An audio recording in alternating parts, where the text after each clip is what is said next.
Hello, everyone. Welcome. Thank you so much for joining us tonight.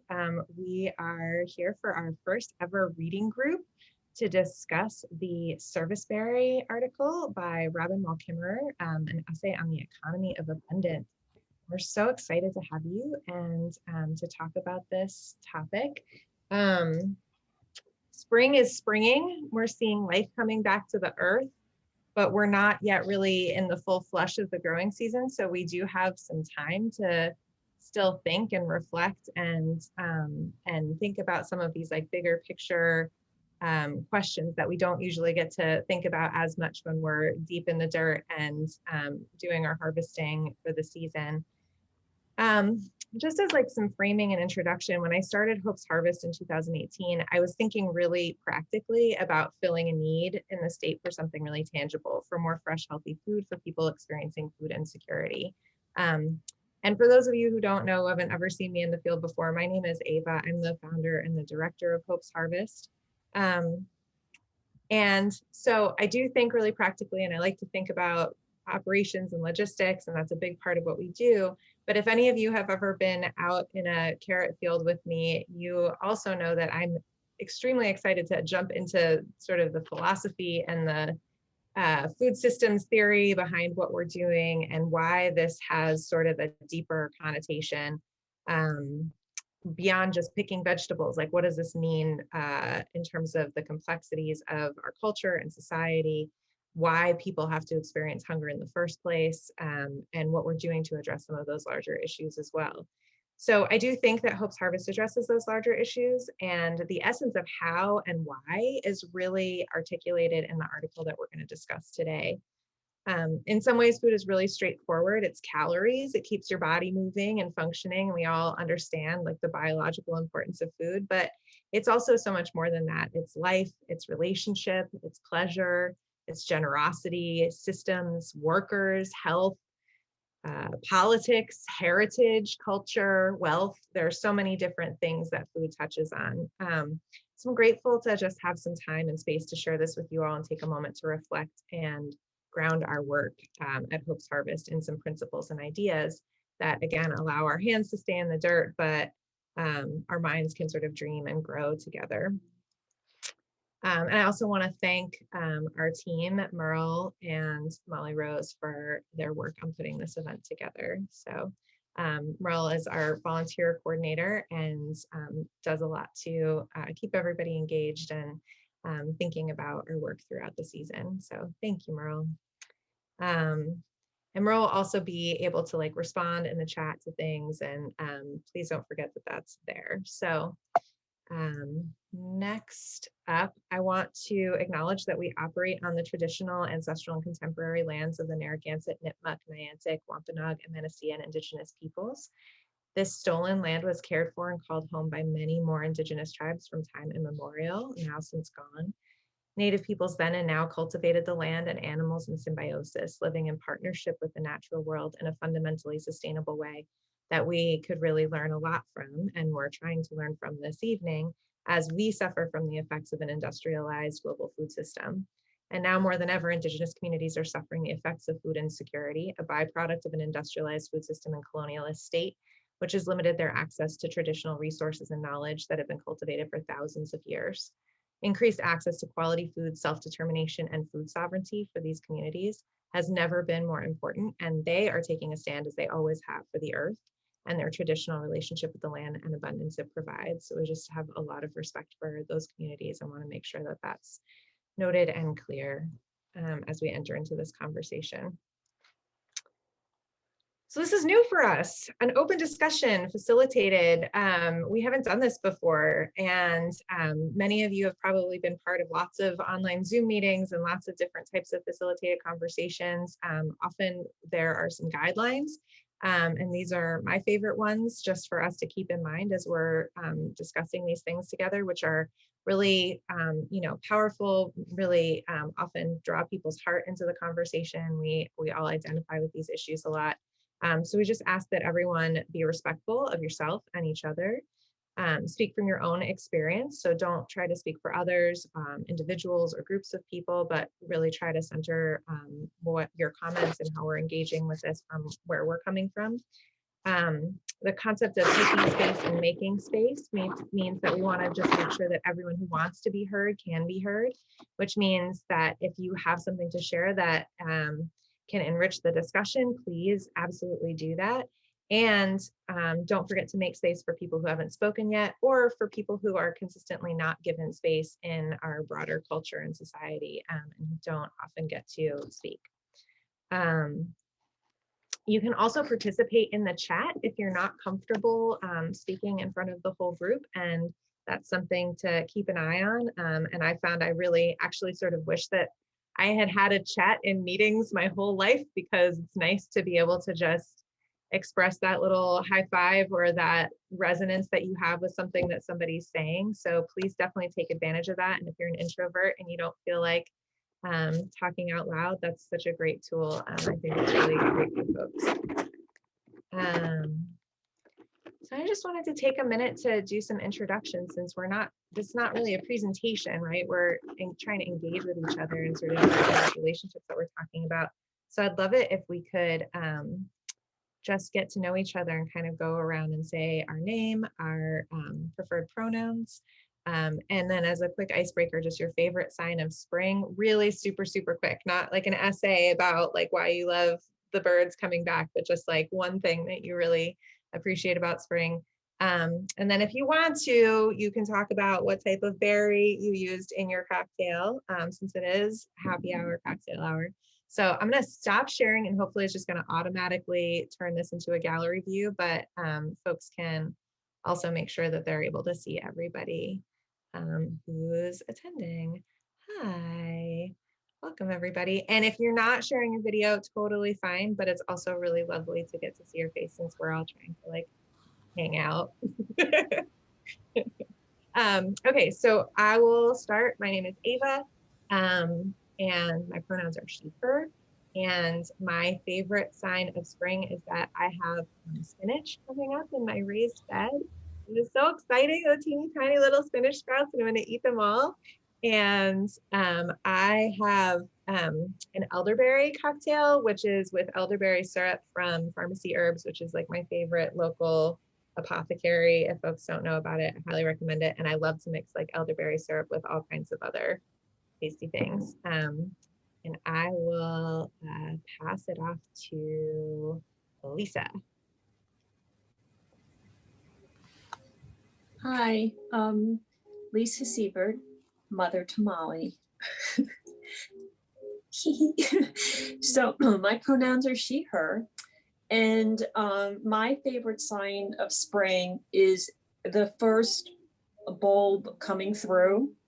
Last year I planted some new bulbs. I can't remember at all what I planted, so I love the idea that it's just going to be a spring surprise. And I was starting dinner and I drank my drink already, which was seltzer with elderberry syrup in it. So I'll pretend that I have my glass with me. Thank you. And who do you want to hand it off to, Lisa? Oh, Merle. Hi, everyone. My name is Merle. I use they, them pronouns.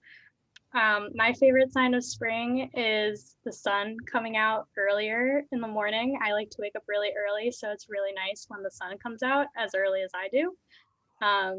And I made an elderberry cocktail out of elderberry syrup that is actually homemade also. So yeah, that was me. I'm gonna pass it off to Pamela, Pamela. Hi, I'm Pamela. I'm used to she pronouns. I'm fine with she pronouns. I like to say others fine because I didn't grow up in a place where I feel either way about it. So I like to hold that space for like whatever you want to say also, and I'll get used to that, or no, you're talking about me. My favorite sign of spring. I just like this. I grew up in a place where spring came a lot later than here. and there's so many like blossoms around. I just love all the signs of spring. And it lasts so long here. Rhode Island is like the one place I've lived where people don't get to say like, it's winter, then it's summer. Like we have spring, it's cool. And I do not have any berries in my drink, but I was thinking about this as I made it, because I just didn't want to deal with straining them. But it is Rhode Island Spirits gin, and it is Quitsit Farms maple syrup. So, and I will pass it to Lady? Libby, how do you say your name? Tell me. Hi, everyone. That's actually correct. And it's funny that you said that about your pronouns because I feel that way about my name too. I don't feel, if somebody mispronounces it, I'm like, oh yeah, that, you could say it like that. So, so yeah, it's I say lady, and my pronouns are she, her. And I have a lot of favorite signs, but I think this year, the first sign was a couple weeks ago when it was still freezing. And I was going for a walk and I just noticed the little buds on the trees and I just sat there studying them. Well, I was standing there looking at them, just feeling so happy that spring is on the way. And I don't have a drink, so I'm jealous of all of you because you have one. I'll have to get it next time.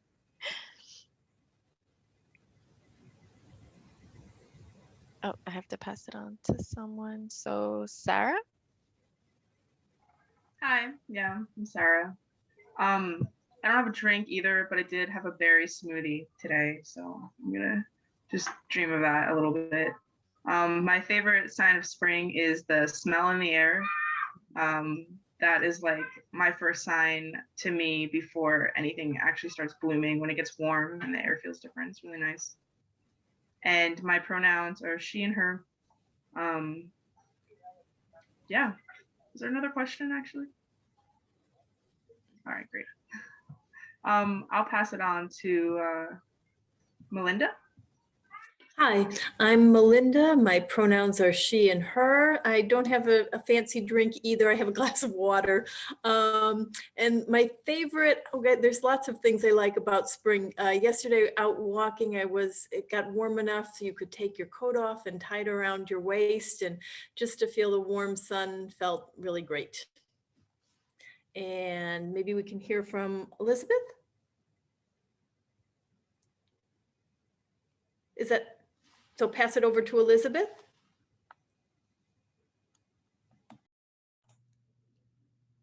Liz Leibovitz, that's you.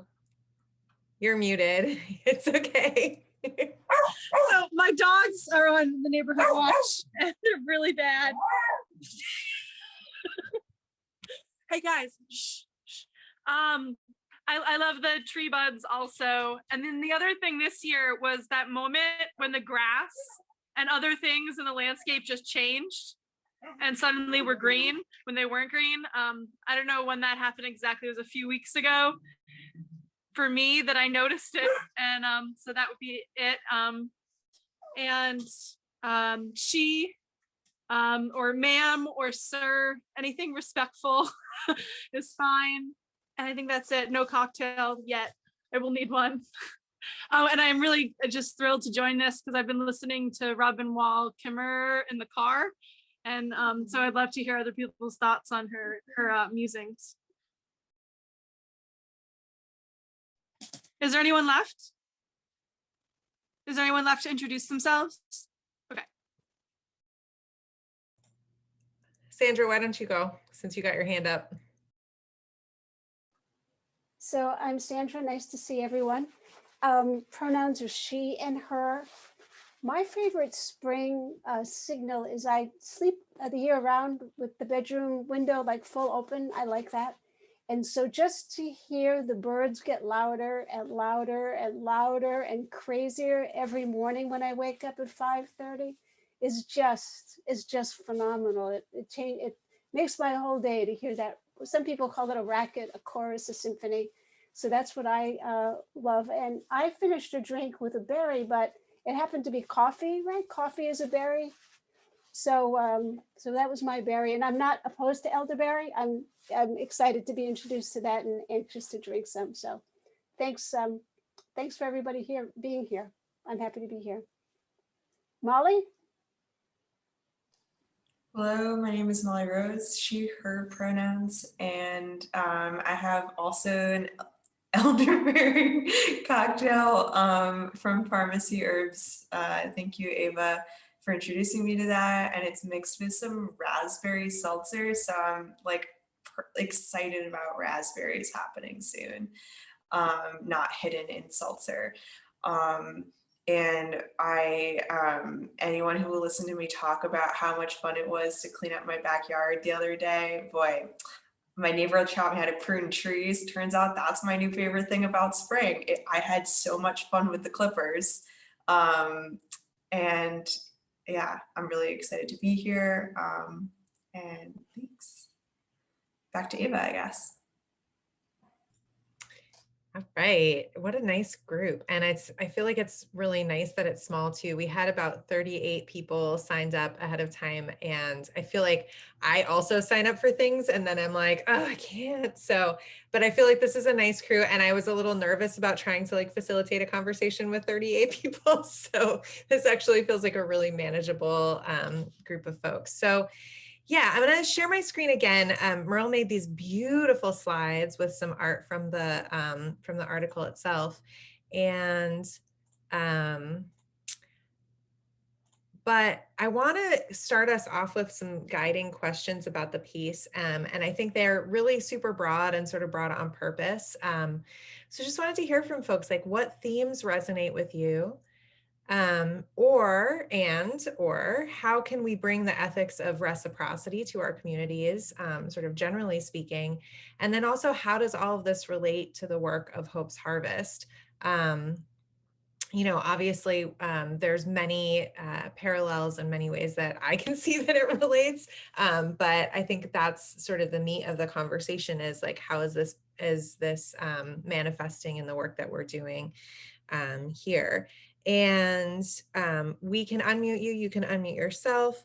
Don't forget, you can also reply in the chat, and anyone who wants to can start us off. I'm going to stop sharing again though, so we can all sort of still see each other, and I might share those slides as we go through our conversation.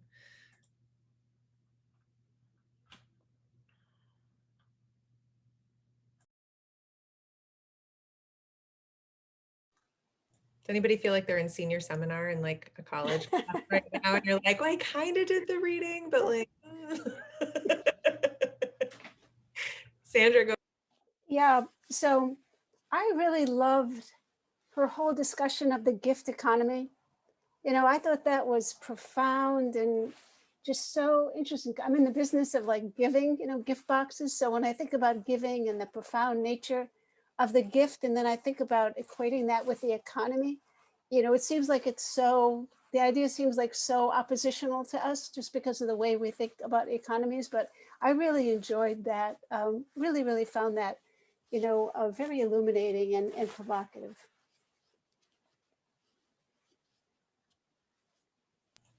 And Merle's putting the questions in the chat for us too, so you can have them right there.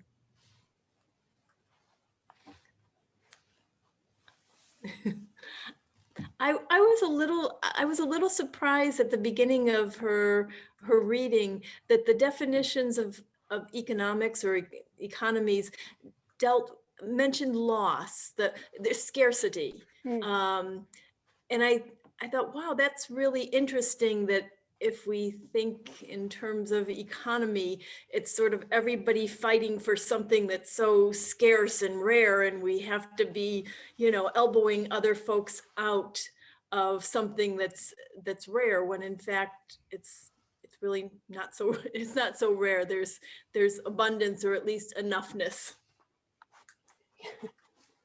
Enoughness. I like that. Enoughness. I like that.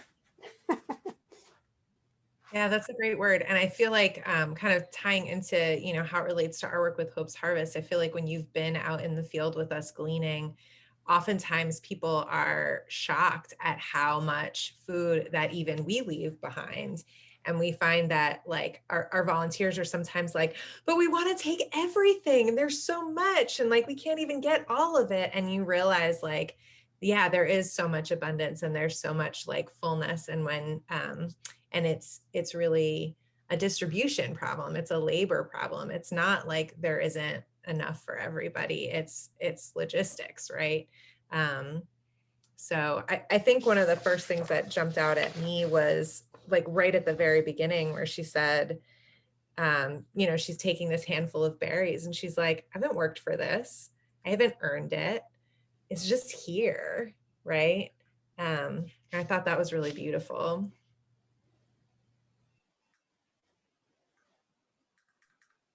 It reminded me of something that I don't know, you can give me like a frowny face if this isn't kosher, but I only recently had braiding sweetgrass like come in front of my attention. So I think I listened to it a few months ago. And it's like hands, like everyone else has read it 50 times. Somebody has never heard of it. Blank faces all around. I'll give it read it once. Okay. So it's yeah, it's like someone said in the chat, it's Robin Wall Kimmerer's book, and it's long. There's a part like this definitely is echoed in it, and there's also a lovely part in it that nice. Maybe if you get a chance, she actually does the audio version, like she reads it, and her voice is just so calming, so lovely. But there's a part where she talks about her students and how they're so used to an idea where humans are detrimental to nature, to the earth, like that kind of opposition. And even as someone who has spent a lot of time thinking about it and comes from a point of view or advocates for a point of view where we're part of nature and have to live that way, her kind of unpacking how we have a positive relationship to nature and how often things won't grow, like unless we tend them or do that. And the act of farming and agriculture, not as kind of using, but as giving space to plants, doesn't apply totally in terms of the serviceberries because, well, it does, because it was her friend's farm, but that looping it in as that also being part of the gift economy and not just unearned, even though in the essay she's like, I personally didn't do anything for this. She talks about her farmer neighbor who did, and even that labor being part of the gift.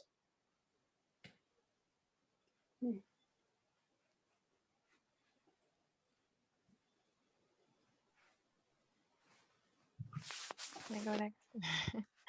So I just want to say thank you for even putting this book and this essay on my radar. I mean, I loved it, and it kind of so there's this one book that really had a huge impact on me. It's called Donut Economics by Kate Rayworth. I don't know, I see people nodding. So Yes. that was kind of the first time that I was thinking about, you know, how we can challenge this story, really, because at the end of the day, the economy and how it works and capitalism is a story that someone created, and alternatives to that. So I was introduced by Kate Rayworth, and she talks about the love economy, and this kind of just it reminded me of that, and also just I mean, my background professionally is in finance, and I do know a lot about economics just because my husband studied economics too. So we have some really heated debates and arguments about how it works and whether we're rational, making rational decisions, and scarcity, and pretty much everything that she talks about. So it is a little crazy, and but I love the way that she described it in relation to the berries and the gift that the land gives us. I really loved it.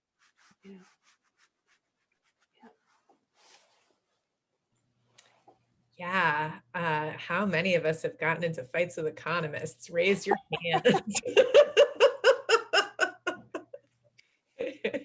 Yeah, I mean, I think that and the word rational in that context, when you're talking about the science of economics, I think is really really pushes some buttons for me too, because the idea that that sort of rationality fits into one very specific, very sort of narrow interpretation, when actually there's like so much evidence that we made the world fit into this very narrow box of economics, but actually there's so much outside of that, and so much more complicated than that, and so much richer and more full. And I think like the concept of symbiosis has really motivated me, versus like, you know, also the idea of evolution, right? Like evolution is competition, right? That's the Darwinian model. But like actually symbiosis is much more common in nature and much more adaptive. And we are able to grow and change and survive when we work together. And I think that's such a common theme through Robin Wall Kimmerer's work, is how do all of these pieces come together in ways that we're not trained to see, but are actually like keeping this web of life alive, which I think is so important to. And then once you start to see it, or once you allow yourself to see it, or you sort of break out of that teeny tiny little economics box, it's like everything turns to Technicolor, right? And all of a sudden you're like, oh, it's everywhere. It's really exciting.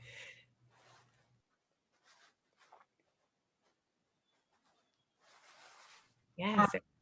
I really like the point that was brought up before about like kind of changing the story, and like challenging the narrative, and maybe this little tiny like perspective of, or economics box, or perspective of like scarcity isn't the best option.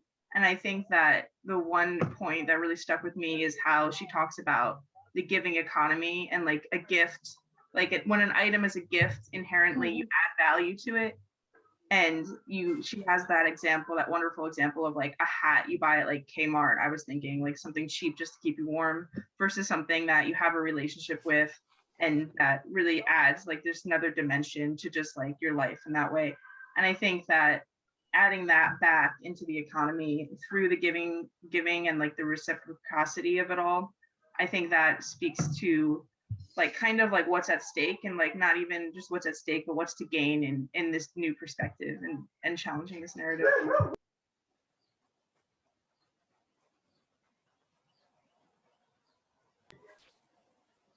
My dog started barking right when I was done, so that was great.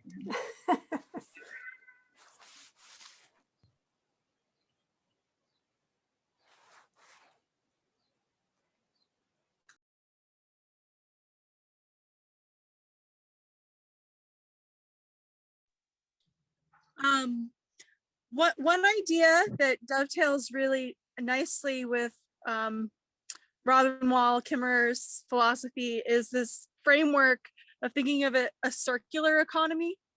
The sort of idea like our own economic models, like if you look at them, it looks sort of like a machine that's sitting nowhere. It's just like in a void. And you're not measuring the stocks and the flows. And so like she's always talking about reciprocity. And I think by reciprocity, she means something very different than what I used to think of as reciprocity is, you know, someone does something for you and you do something for them.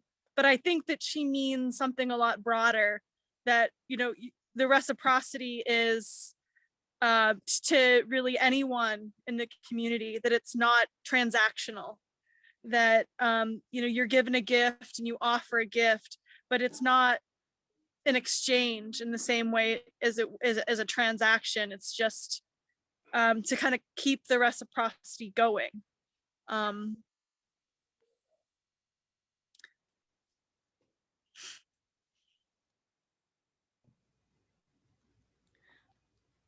I was interested in Ava's second question, how can we bring the ethics of reciprocity to our communities? And I guess if you're sort of like-minded folks in a community, that's a little bit easier to do, but I don't know what the answer is there. Just seeing sometimes how humans behave, we don't seem to have either ethics or reciprocity first at hand.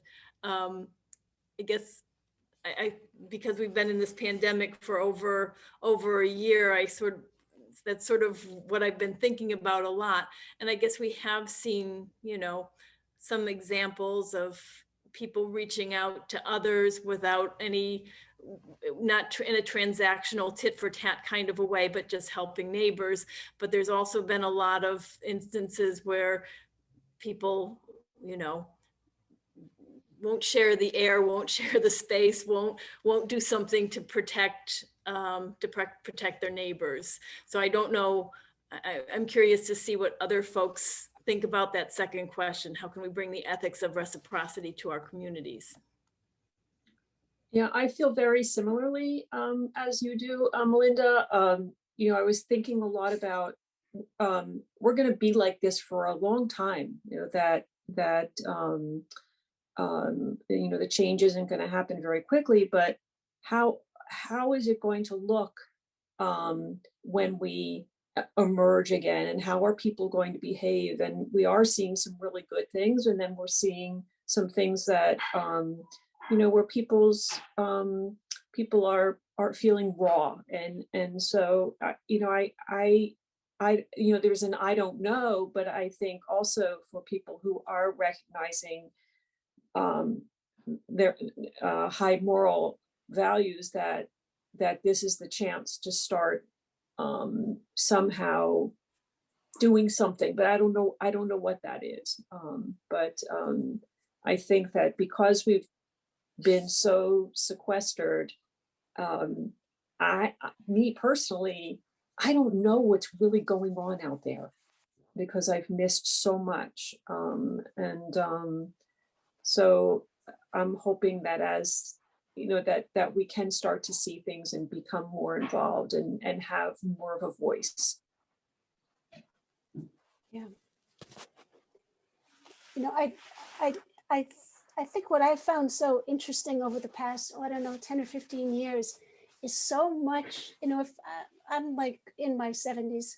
So when I take the long look of where, even something as simple as farmers markets and food to table, and now food sovereignty, and building our farm system back up, thinking about Rhode Island and its food system. When I think about this new, fresh thinking, it makes me really optimistic, to think about encouraging, young farmers and thinking about our food economy. To me, we're beginning to move in the right direction. We've got a lot of thought to do, but I think the work that Hope's Harvest is doing with Tamaquag, in terms of food sovereignty, I think it's where we need to go, but I think it's sort of a work in progress. And we need to model that, I think, as a small community before we can claim, that we've got, significant answers. Thanks for bringing that up, Sandra. I really appreciate it. And I think one thing that I try to remember is, and I think that Robin Wall Kimmerer is trying to explain, is that this is actually, so reciprocity and symbiosis is the rule. That's how it's been. And that's how actually our societies function. And the thing that is the anomaly that is new is not doing that, right? Yeah. And we're so deep into it that there's so much messaging and there's so much telling us that this is the only way, and it's the only way it could be in a market economy and capitalism and scarcity. And it feeds off of that. We have to believe that that's how, that's some sort of essential thing that is at the heart of how human beings interact, when actually it's so new and it's so strange and it's so destructive. And I think Sandra was saying about trying to sort of see actually examples around us every day where that's not what's happening. Hope's Harvest is one example, and Farm Fresh, and the way that we're thinking about what we call value chains, right? Which are supply chains that are based on a value system versus just a purely economic system. But it happens, it's there are lots of examples of reciprocity in our day-to-day lives too. And if we have gratitude for those and we notice those, then it starts to sort of break that cycle of brainwashing that I think we've been in, where we see oh, look, that was actually an example of reciprocity. Like, you know, public libraries, I think, are a great example that people don't notice as what it is, which is a public good where people get to give and take things for free. And, you know, it exists purely to sort of build knowledge and enrich and help us grow. So it's around us all the time. And that's also like sort of fundamental to sort of like anarchist thinking as well, is like, actually, we're all existing in webs of reciprocity all of the time. And we're caring for each other in a lot of ways. What's frustrating is the way that that's valued or not valued also. Like I was listening actually to Gina Raimondo speak as Commerce Secretary at a briefing today. And hi, Lilia. I'm so sorry it took you so long to get in. Welcome. Thank you for joining us. I can't hear you, but I'm glad you're here. I still can't hear you, but you can unmute yourself. So I was just saying that I was listening to Gina Raimondo talk, and she used the phrase caring economy. And to hear the phrase caring economy from the podium at the White House felt like really important. It felt like something, I mean, like, you know, within the system, obviously there are many, many issues, and it's, you know, it's just a beginning, but that's a profound thing to have that articulated. Like there's a lot of people providing a lot of care who are not being valued for the care that they're providing, to care for their relatives and for their children and for, you know, people all over, and they're doing it even not because they're getting paid, in some senses because they're not getting paid nearly enough. So they're clearly motivated by something else as well, which is like a deep concern for other people's well-being. It's not glamorous, right? But we see that our society won't continue to function if we don't take care of each other. And so people do that even in the absence of society really valuing them for how important that work is. And I think that's a real testament to like how strong that impulse is in human behavior. I just realized I've been talking for a very long time. Sorry. Can you hear me now, Eva? Yes, welcome. Oh, okay. Yeah, thanks for joining us. I've been doing Zoom for a year. I don't know why I could not get into Eventbrite. It just wouldn't let me in.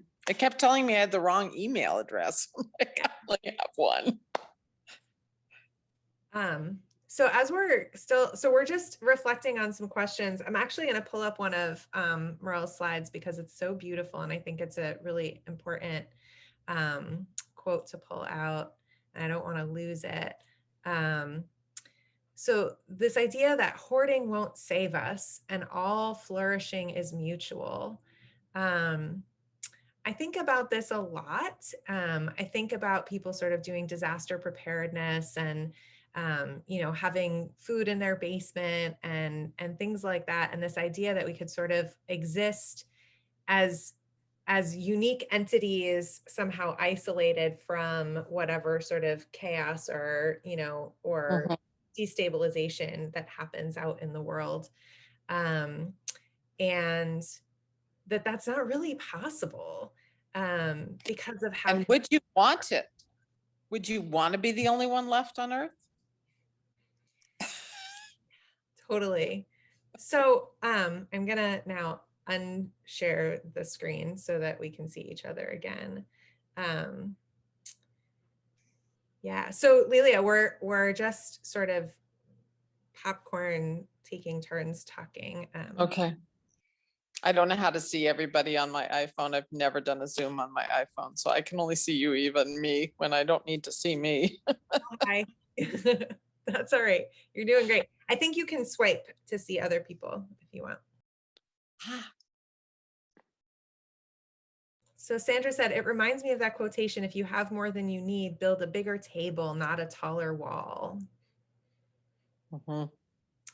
Yeah, absolutely. And I think that's, you know, what we're trying to do with Hope's Harvest is to say like, well, who needs to know each other and who needs to know how we're actually feeding each other and where these resources exist so that we're able to take care of each other in a sort of more intentional and more localized way.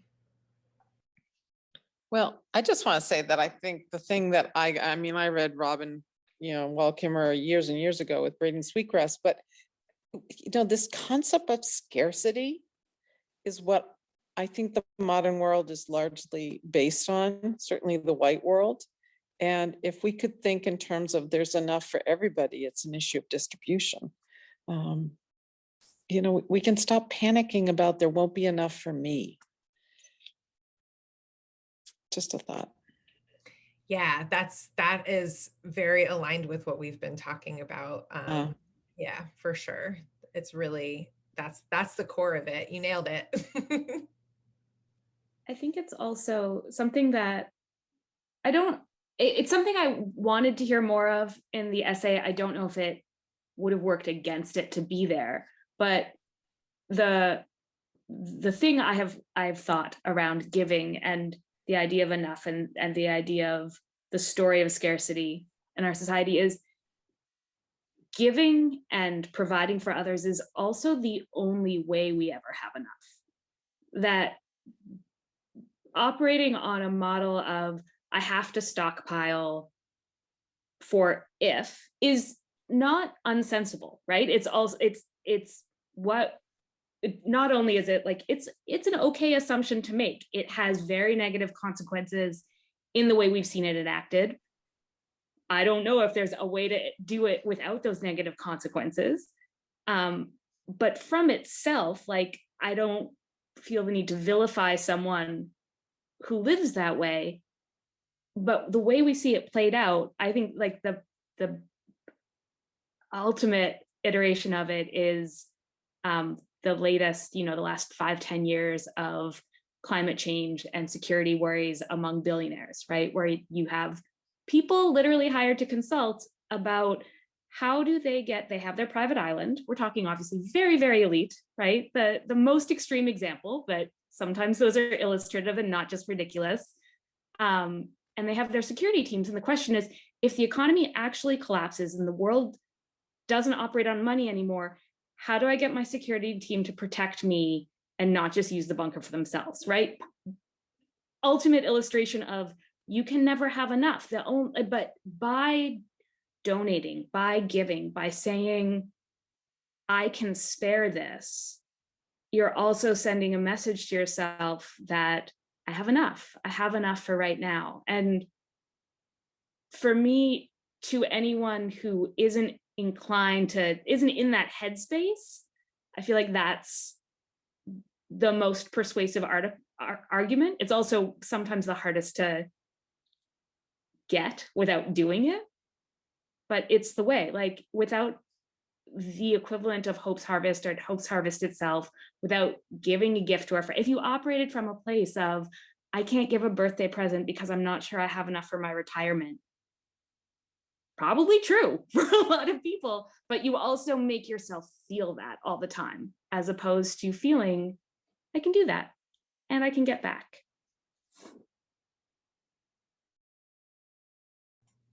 Yeah, thank you. That's really, really insightful. And ladies' comment that not just I have enough, but I am enough, right? The idea that if we don't have millions of dollars, that we don't have value, like inherent value, just as who we are, because we're told that we need stuff to be happy or we need money to be happy.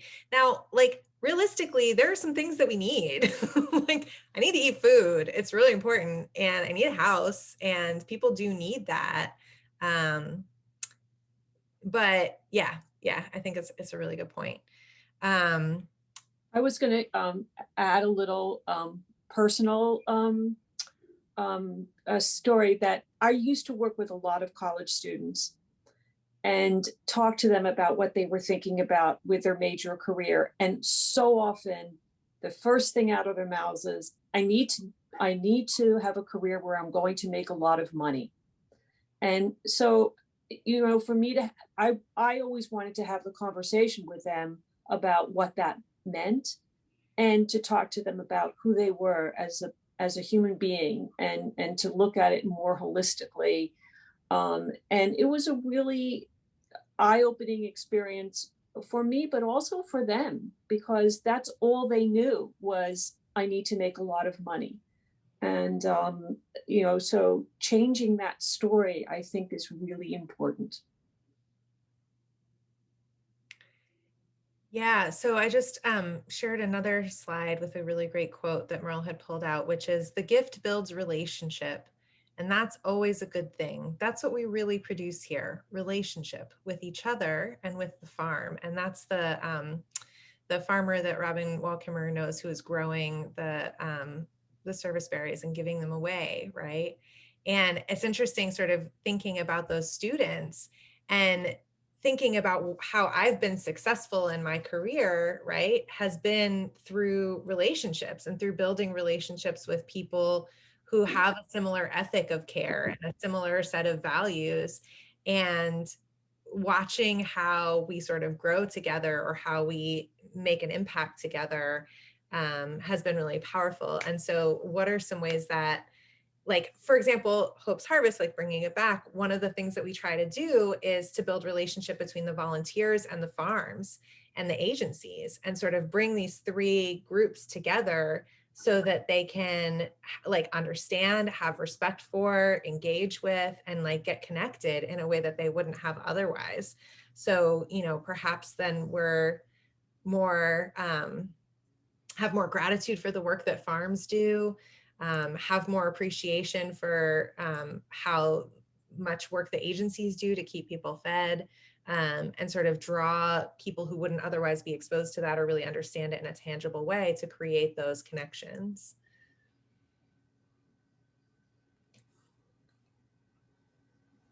Something that I appreciate about Hope's Harvest and some other volunteer work that I've done is you're not being asked to give money necessarily. You can if you want, but that's not what you're being asked to do. You're giving your time, and everyone has time. I'm lucky. I'm retired now. I have lots of time, so I can give a lot. But everyone has at least some time, and that's something that everyone can give something. You don't have to be rich. You don't have to have a career where you make a lot of money, but we all have some time that we can give. And then giving the time, you know, I get back that feeling of doing something that's worthwhile, seeing the most gorgeous farms on earth, being with other people, sometimes bringing home an extra bunch of kale, and so many things that, you know, I gained from just giving a little bit of time.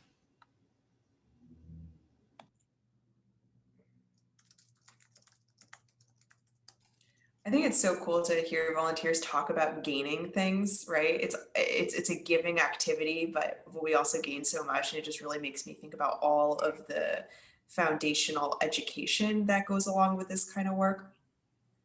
And, you know, we were talking at the very beginning about, like, you know, how do you start to change these kinds of things? And like, for me, it all comes down to education. I think about what I learned in public school and how everything was about like competition. And that's a big thing that comes up in Kimmerer's essay, is like this shift to the cooperative, cooperation minds, you know, way of doing things. And that is so closely paralleled with the abundance paradigm.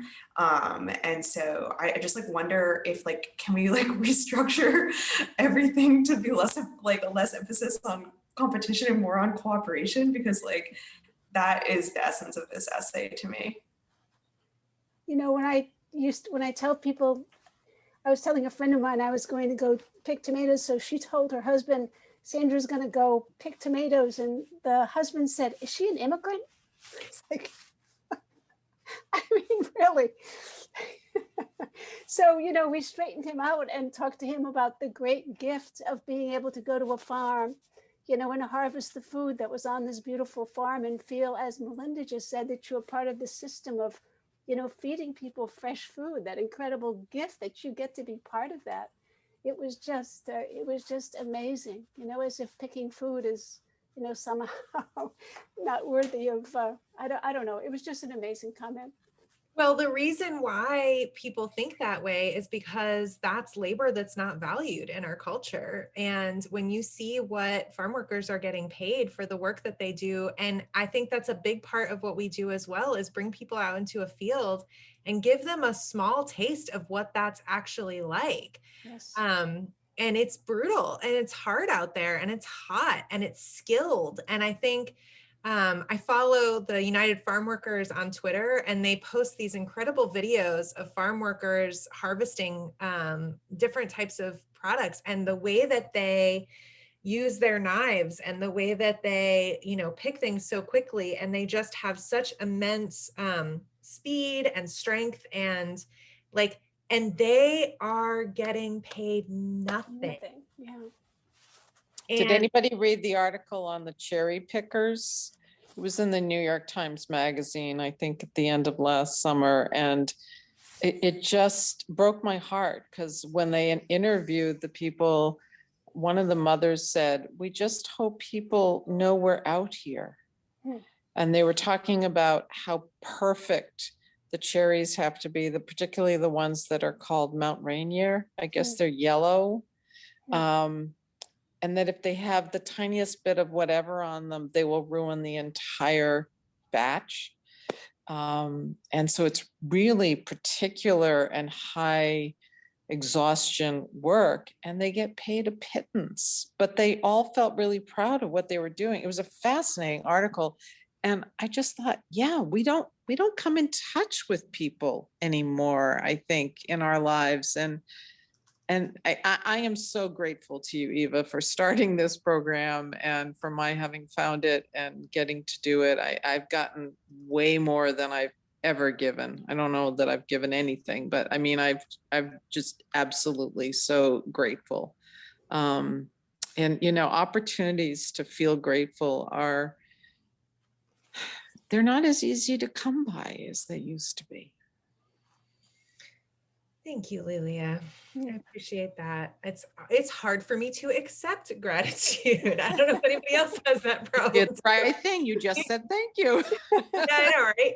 But I think, this quote that we have here, that gratitude is so much more than a polite thank you. Gratitude creates a sense of abundance, the knowing that you have what you need. And in that climate of sufficiency, our hunger for more abates, and we take only what we need in respect for the generosity of the giver. And I wonder what our food system would look like if we were only taking what we needed, and we had respect for every person who was participating in this system, who was growing our food, who was picking our food, who's cooking our food. Because, service workers, farm workers are really abused in this system, and people, sort of glorify the idea of cheap food, which is really great and important and should exist. And people should also be able to live when they're producing that food, and they should be able to live in dignity. And so how would things shift if we considered food is a public good? Food is something everybody has a right to, and everybody also has a right to a dignified life. And what if we centered our culture around that, and around making sure that people have what they need? This has been really great. I was just going to say, though, you were saying that, I was thinking it's like corporations who don't really pay for the value of the water, not just the water coming in, but what they're doing to the water, and then it has to go out. And just another thing, I just got off the phone with my son before I attempted to get on this, and he's in New York, and he's really excited because I guess they have passed the bill to give money to, all the marginal workers who have not received a dime, and most of them are like dishwashers and prep chefs, and all these restaurants in New York City have been closed, and they're not getting any COVID relief. They're not getting checks from the government because most of them are undocumented. So I guess they've finally done something in one city in the country. But I think Hope's Harvest has reminded me that when I look at those workers on like Four Town Farm, I think, do they have enough food for themselves? And they're always so kind and generous to us when they see us in the fields. So again, thank you. Yeah, that's a really good point, and thank you for bringing that up. And I know we only have 2 minutes left, so I just wanted to kind of wrap things up a little bit and let folks know we just completed a strategic plan, and we spent a lot of time with our different stakeholders thinking about our values as an organization and thinking about how we sort of embody these ideas of reciprocity and build that into the work that we're doing. So I'm not going to go into it in super depth here, but if you want to, it's on our website and you're welcome to take a look at it. And, you know, related, we respect the labor of our volunteers, our agency partners, and everyone involved in growing and harvesting our food. So we make it easy to help each other. That's like a really core foundational thing that we do. And we believe everyone has a right to thrive and there's enough for all of us. We take joy in our work and the connection that it brings. And we honor the inherent worth and dignity of every human being. So those are all sort of built on these ideas of reciprocity and how we can sort of live that and embody that in the work that we're doing. So thank you for being a part of that. And thank you for showing up and for engaging in that work with us and seeing the big in the small. I really am deeply grateful for all of you and your energy that you bring to this work. I just wanted to give you like a little update about some of the things that are happening this spring and some of the things that we're doing in case you're wondering where we're at as an organization right now. So our season prep is like fully underway. We've gone from winter mode to bustling springtime mode. And we have a new orientation that's going to come up about the end of May. So folks have all watched that orientation video. We will have a new one up with new protocols if we have to change things based on COVID and stuff like that. There's likely going to be a new volunteer registration and sign up process, which will definitely keep everybody posted about that. We're switching platforms, which is always a little bit terrifying, but keep an eye out. I just want to highlight the partnerships that we are doing in our sort of technically off season. Molly Rose has been superstar with the Master Gardener Seed Program and getting seeds out to all sorts of different community partners. And that's been really great. And then we're also working with Southside Community Land Trust to distribute plant starts over the next 6 weeks prior to their annual plant sale, which folks, hopefully if you don't know about it, you should definitely go look it up and check it out. But they're planning to distribute 3,000 plant starts this season as donations. So we'll be bringing those to community agencies so people can grow their own food if they want to. Food sovereignty, woo! Yes. And then we've got some events. We've got our spring training yoga series starting on Saturday. We've got yoga classes that have been donated to us every Saturday for the next, I think, 5 or 6 weeks, maybe 8 weeks, long time. And links for those went out in our newsletter. We're having a Meet the Farmer event with Movement Ground Farm. They're phenomenal, really deeply grounded, socially radical farm that we're so proud to work with and want to share more about what they're doing. And then we're going to have a cooking demonstration with the Tamaquag Museum in May. Loren Spears, who's the executive director there, is going to be making succotash with local product and sort of talking about the history and the culture and the background of that dish and how it's related to the native peoples of this land. So I hope you'll all join us for that and tell your friends and sign on. And you can always visit our website for updates and follow us on social media to get more information about any of that. And just thank you so much for being here. Really appreciate it. And hope you have a great night. Feel free to unmute and like wave at each other. Thank you. Thanks, Thanks, everybody. This for was so organizing. nice. Thank you, everybody. Thank you, Thank you. everybody. Nice meeting you all. Yeah, be well. Bye. See you in the field. Yes. Yes. Bye. Bye, friends. Bye. Bye. Friends. Bye.